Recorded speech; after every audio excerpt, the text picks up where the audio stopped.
Hey, Iowa, it is Congressman Zach Nunn. This week is fentanyl awareness. And I'm very proud to be fighting the battle to stop fentanyl with our new bipartisan legislation, Stop Fentanyl Smuggling Act.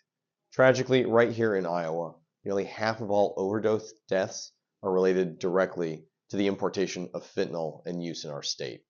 For far too long, fentanyl has taken a toll on families across our community.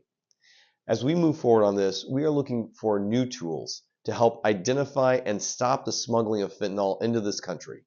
And while it is made in China, produced and executed in places like Mexico, the results are deadly on the streets across America.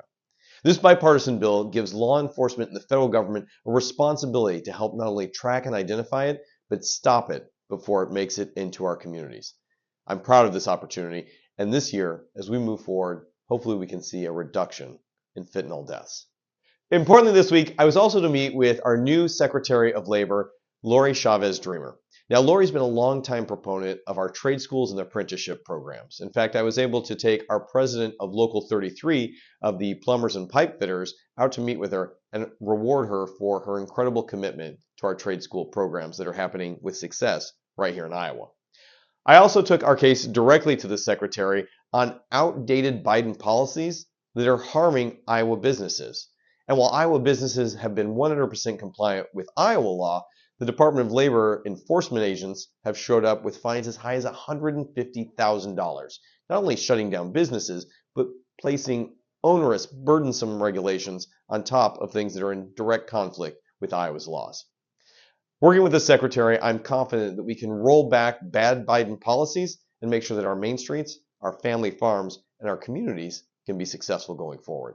Did you know that in Iowa, 1 out of every 5 homes is not served or is underserved by high-speed broadband? And that puts Iowa and rural communities at a competitive disadvantage.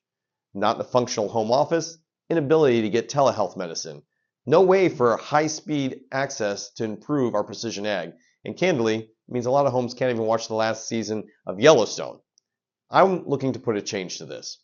Look, the Biden administration talked a big game. In fact, they said $50 billion for high-speed broadband. But the reality is, not a single home was connected under that plan as it blasted out billions of taxpayer dollars into programs that candidly never materialized. That's why I'm committed to doing this the right way, in a bipartisan way with our new Reconnecting Rural America Act. It is targeted, particularly for rural and underserved communities, to have high-speed, quality broadband delivered directly to their door. It invests $650 million every year through 2030 to ensure that our communities in rural America get the same opportunities as big cities across the United States. I'm proud of Iowa's innovation, and I want to make sure that every family has the ability to connect not only to high-speed broadband, but be the real innovators and generators of success that our economy needs. In Iowa, over 150,000 of our fellow citizens depend on Medicaid, and 60,000 Iowa families know where their next meal is coming from successfully executed SNAP food programs. I'm fully committed to these programs, and it's why I'm leading the Medicaid and SNAP legislation to ensure that DC cuts don't harm Iowa families. I'm also committed to making sure that these programs can be successful now and long into the future. And that means making sure that fraud, waste, and abuse and those who would take from the system are held accountable. Working on this together, not only do we make sure that those vulnerable Iowans are taken care of by our collective tax dollars, but we make sure that those who have violated this system are held responsible and can't continue to do this. I'm equally proud that President Trump has come out in support of this type of legislation that we're leading today.